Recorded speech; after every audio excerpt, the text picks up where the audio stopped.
Hey guys, I'm going to give some notes on free fall today. So you've heard of free fall before. But free fall, what it really means is that if something is in free fall, the only thing that is acting on that object is one force, and that force is gravity. This guy is about to be in almost free fall.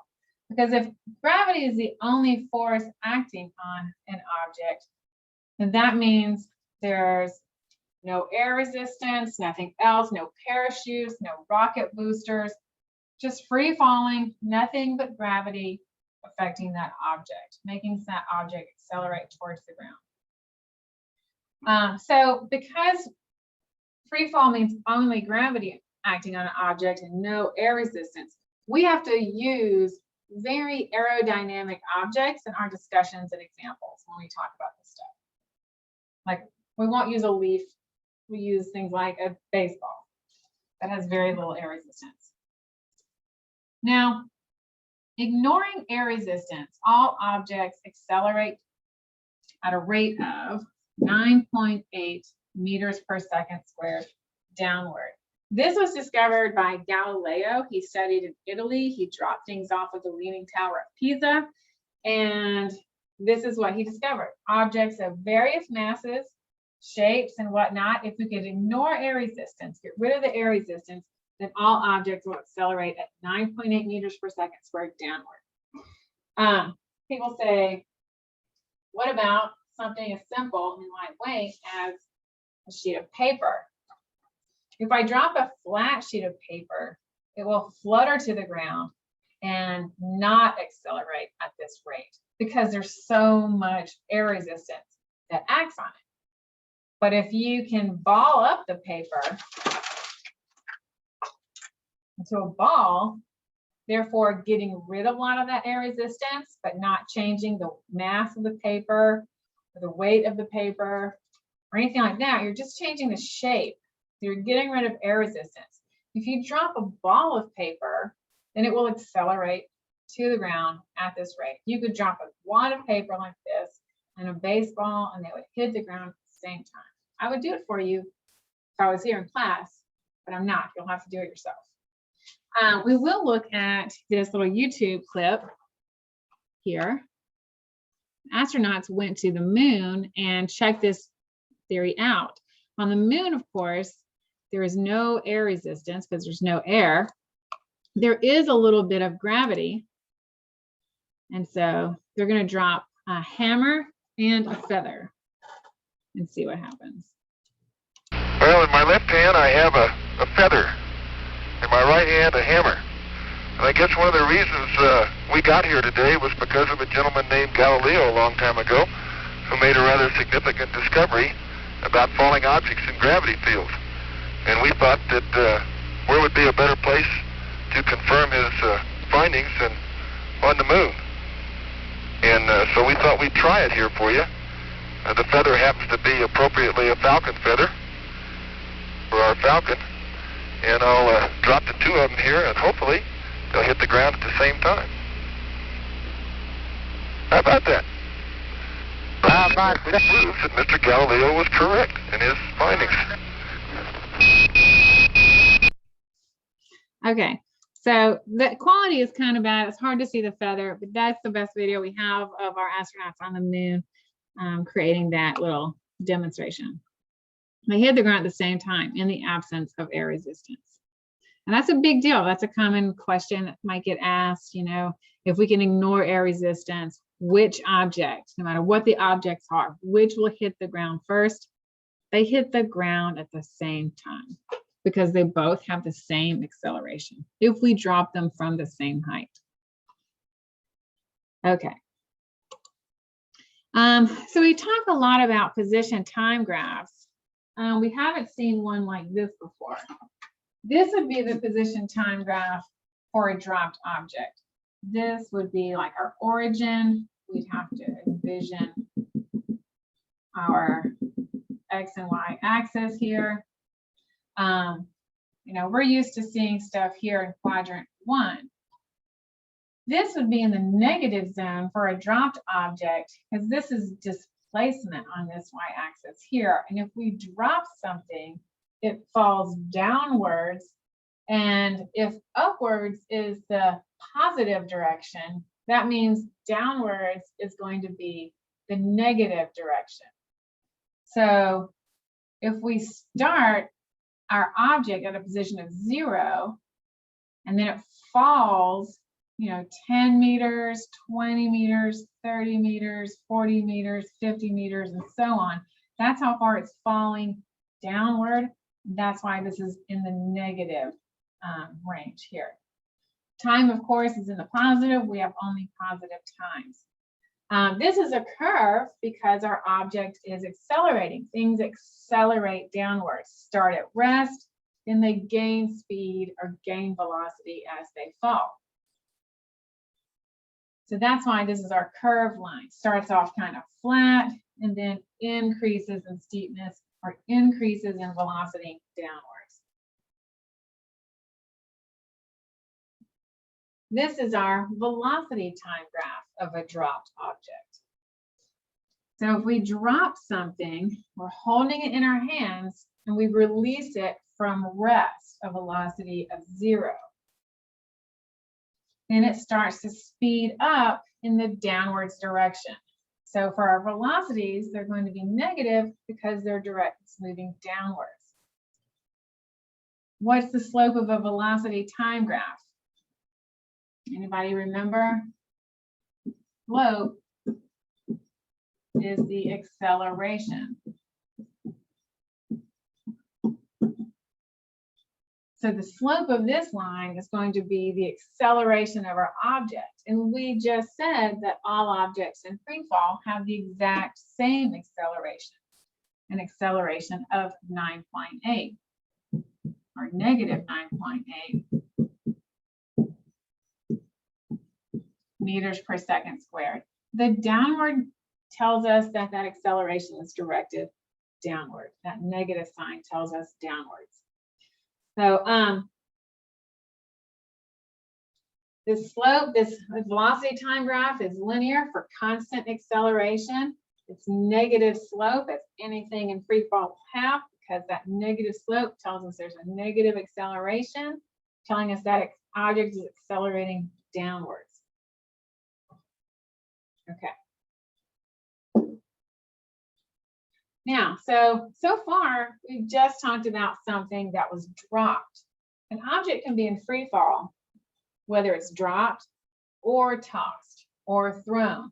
Remember our definition. Our definition is only gravity acting on the object. You could throw it, but as soon as that object leaves your hand, then your hand can't act on it anymore. So as soon as it leaves your hand, that object is in free fall.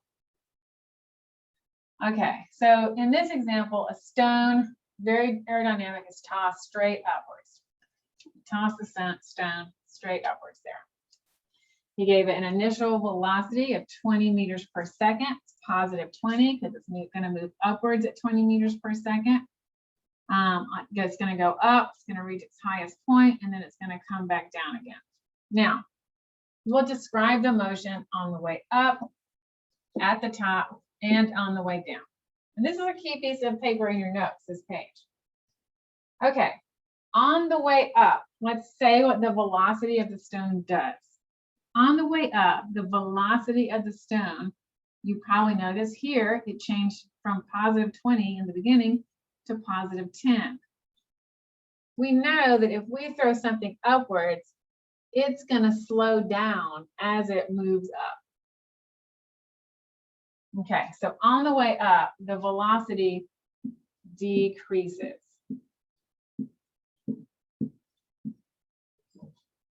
The acceleration, this is trickier.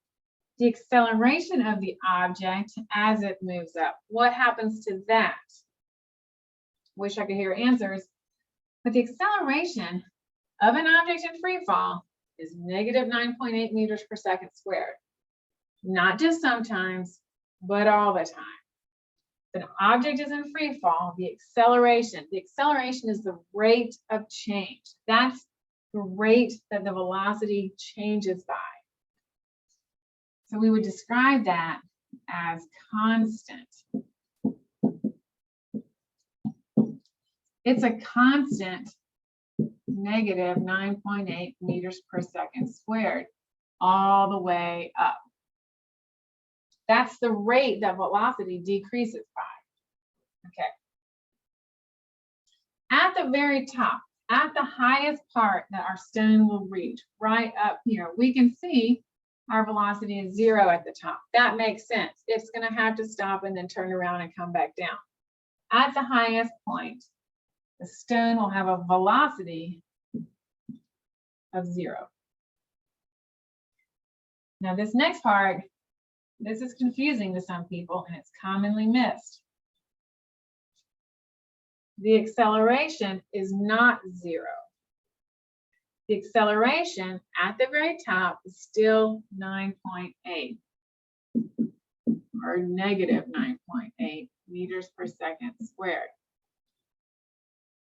If it was 0, if the acceleration was 0, that would mean the velocity would stop changing and would remain whatever it was, which is 0. That would mean that the stone would get to its highest point and then quit changing its velocity, which is 0. So it would stay there. It would hover in midair, which of course doesn't happen. It just passes through a velocity of 0, just like it passed through this velocity of 10 meters per second on the way up. It doesn't remain there. It keeps changing its velocity. If it keeps changing its velocity, it's still accelerating. Accelerating is just changing your velocity. Okay. So at the top, acceleration still constant. Negative 9.8 meters per second squared. Okay, on the way down. On the way down, what is our stone going to do again? It's at 0 meters per second. Now it's going to speed up as it comes back down, so we can say the velocity increases again. In fact, it's going to increase all the way to the same value it had before, 20 meters per second. Positive in the beginning because it was directed upwards, negative at the end because it's directed downwards. Now, what's the acceleration on the way down? You probably know the answer by now. The acceleration is still constant. It's still negative 9.8 meters per second squared. The acceleration of an object in free fall is always negative 9.8 meters per second squared. All right. I hope that made sense. This is just another diagram showing the same thing. During ascent, A equals negative G. That means negative 9.8. Speed decreases on the way up. Velocity becomes less and less positive. That means it's getting closer to 0.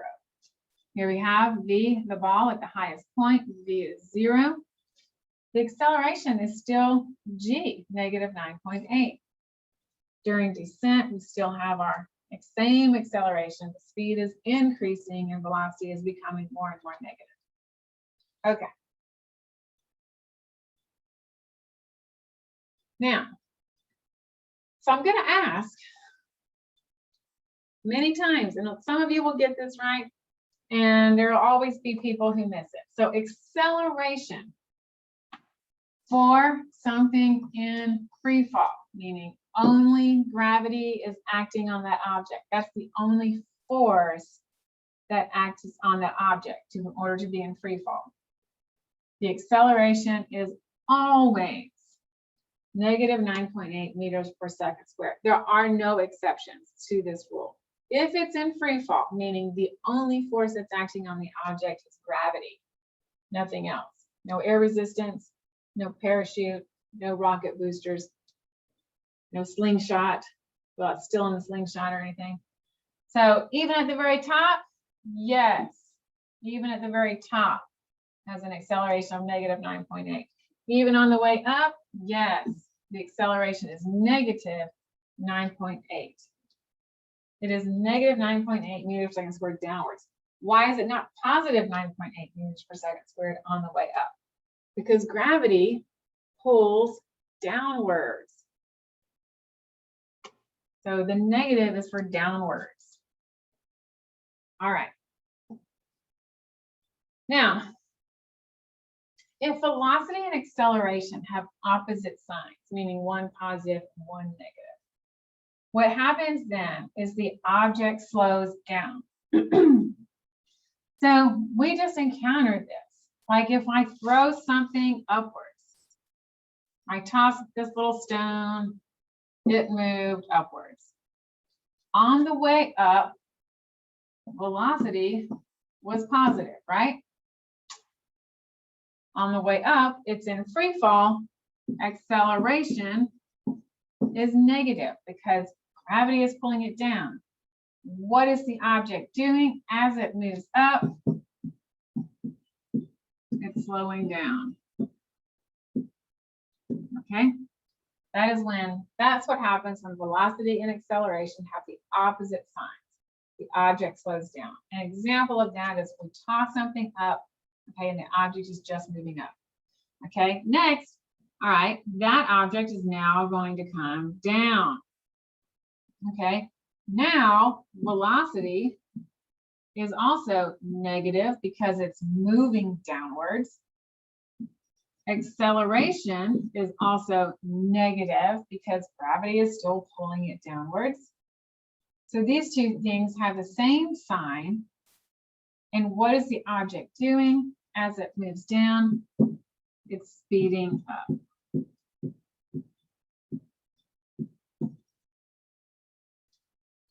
Okay. Some students think that anytime an object has a negative acceleration, that means the object is slowing down. This is an example of an object having a negative acceleration, but in fact, it's speeding up.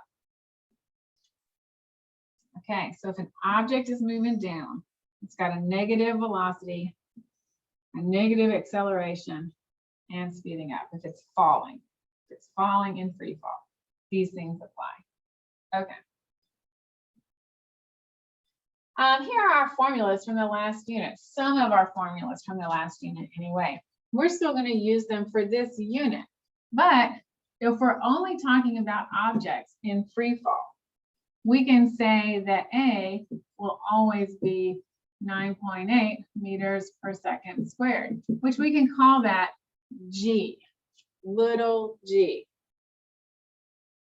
So you can, some people replace the A in these formulas with a little g, like so.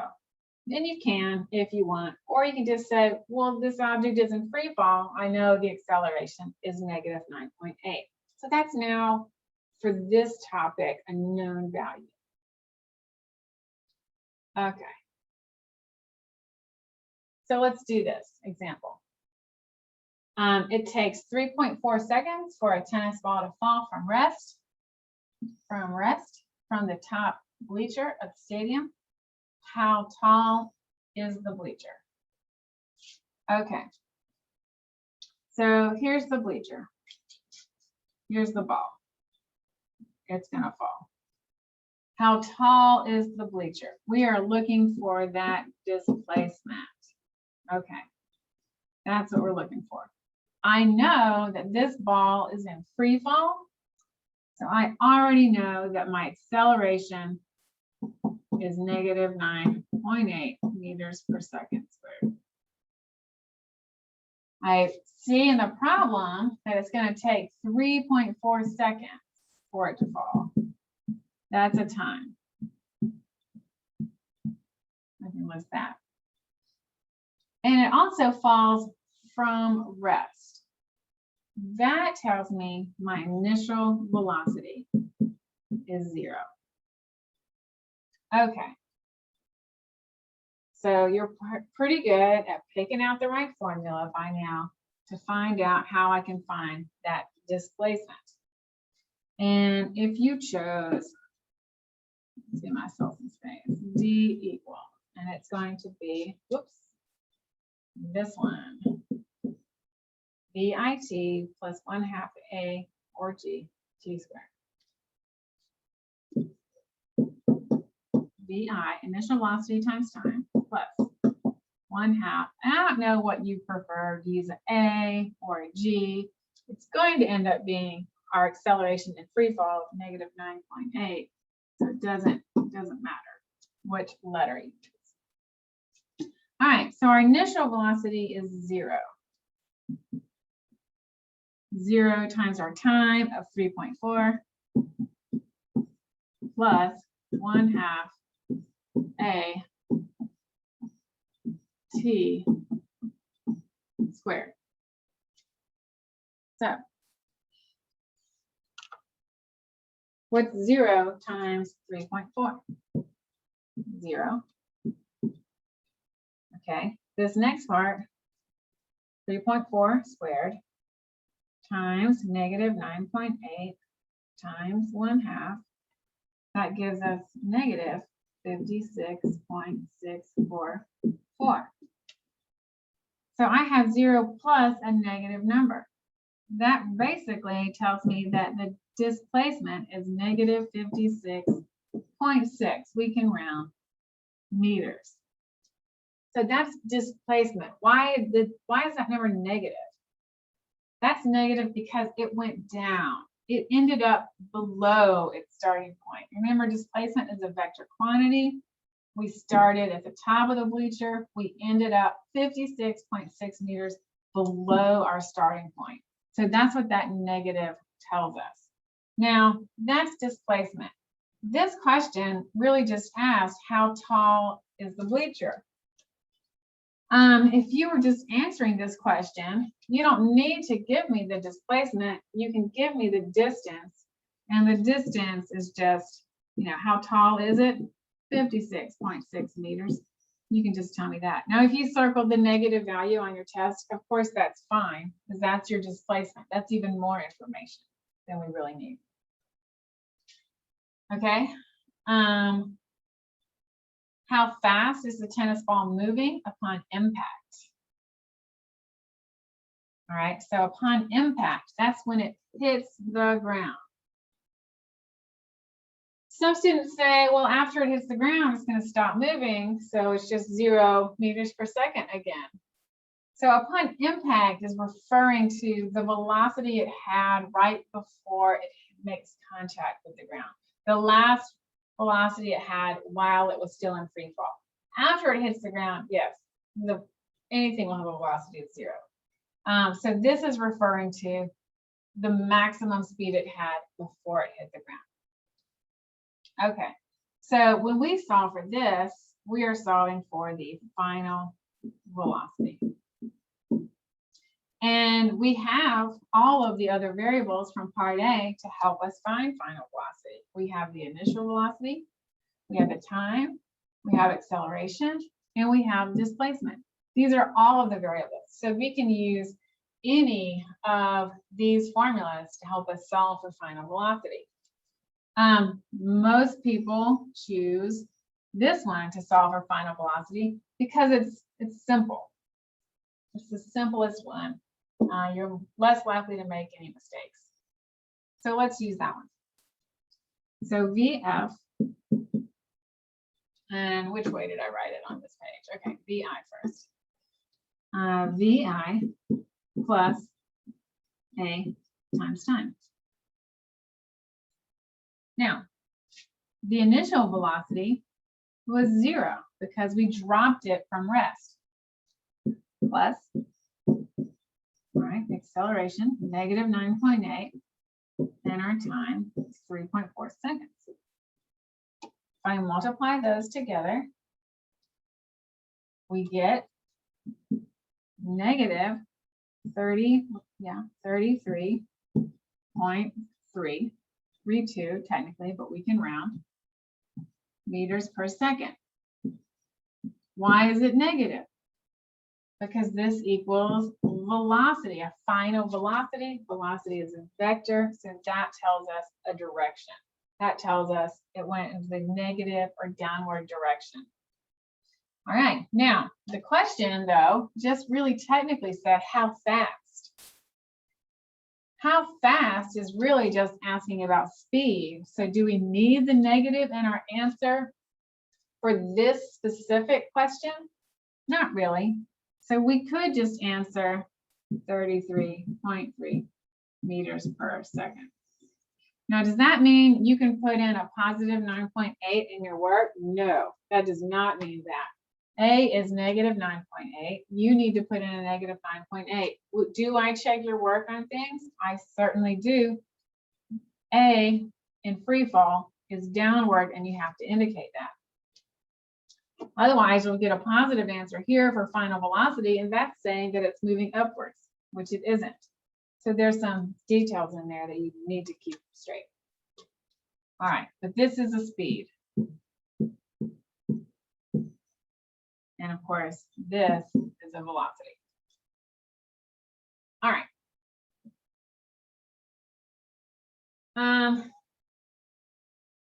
So for this one, we can look at a ball is thrown straight up with a speed of 14 meters per second.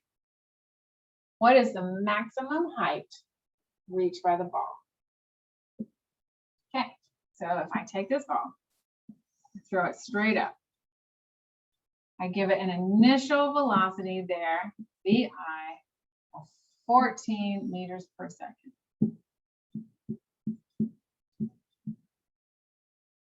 Maximum height, distance, question mark. Okay, it doesn't seem like they give us enough information because that's the only number in the problem, 14 meters per second. But there are other things that we know.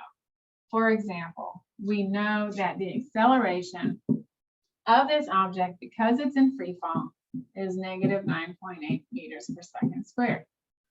We also know that at the highest height here, the end of this displacement, we know the velocity there. What is the velocity of an object at the highest point? The velocity is 0 there. So if we want the displacement from where we threw it to how high it goes, then that's our final velocity. We're not looking at it coming back down again yet. So we'll set our final velocity equal to 0 because our final point there is once it goes as high as it's going to go. Now, what do we not have any information about yet in part A? We don't know anything about the time. The time is not a part of this yet. So which equation does not have time in it? If you flip back, it's the VS squared equals VI squared plus 2AD. All right, and we're looking for that displacement. We're going to solve for D. We can plug our numbers in. Final velocity, we're going to put in 0 squared. Initial velocity, we'll put our 14 in and square it, times 2 times negative 9.8 times distance. Now we just have to solve. Okay. So for this, 0 squared, of course, is 0. 14 squared is 196. 2 times 9.8, we're going to have negative 19.6, all right, times D. We cannot just combine these two numbers yet because this one has that variable in it, D. This 196 doesn't. You cannot add these just like it is. What we have to do is move 196 to each side. So when I subtract 196 from each side, I get a negative 196 over here equals basically negative 19.6D on the other side. Now you probably see that you need to divide each side by negative 19.6.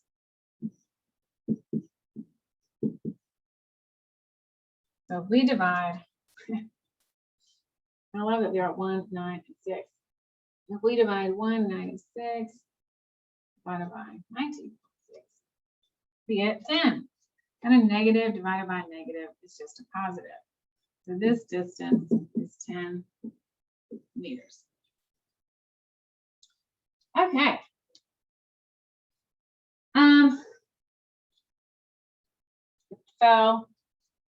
We went up 10 meters. How come that number came out positive? Because that went up. Upwards is in the positive direction. So it checks out. What is the ball's acceleration at the highest point? I hope you guys remember there's no exception to the answer to this. I hope you guys all said the acceleration at the highest point is negative 9.8 meters per second squared, because it's not going to stay still there. It's going to keep on moving. Its velocity is going to keep on changing. Okay. Almost done. What is the total time spent in the air? Okay, so there's a couple of different ways to approach this. I think most students prefer to break this up, because one thing we know about when a ball is thrown straight up, hits a velocity of 0, and then it's going to come back down. We know that this up and the down are symmetrical, meaning whatever velocity it loses on the way up, it's going to gain the same velocity on the way down. And furthermore, if it takes a certain amount of time to go up, it's going to take the same amount of time to come back down. So if it takes 2 seconds to go up, that means it's going to take 2 more seconds to come back down, and the total time spent in air would be 4 seconds.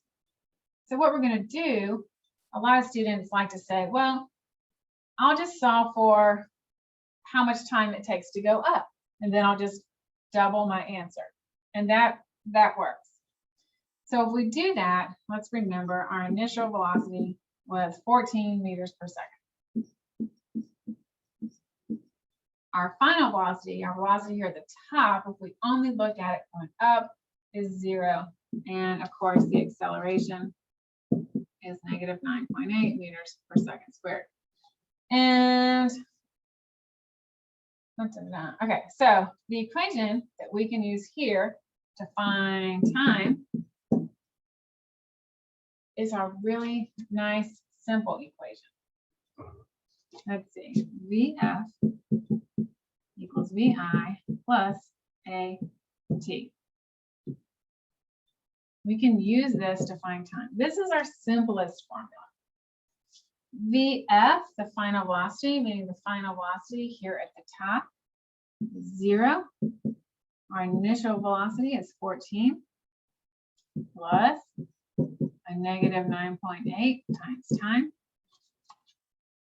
So what we have to do to solve for that time, I can't just add 14 plus negative 9.8 because of that t. I have to move 14 to the other side. So I subtract 14 from each side. That means we now have negative 14 equals negative 9.8 times time. Okay. Next step, divide each side by negative 9.8.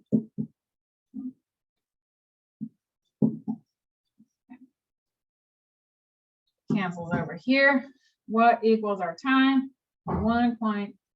Hopefully we got our time equals 1.43 seconds. Now, that's just the time it takes to go up. It takes 1.43 seconds to go up. That means it's also going to take another 1.43 seconds to come back down. The total time, all we have to do is multiply our answer by 2, and we get 2.86 seconds. All right. Ta-da! That's pretty much the quickest way to do it. Feel free to look back at this, pause, speed up, skip ahead, go back, watch it again, whatever you need to do. But I'll see you soon.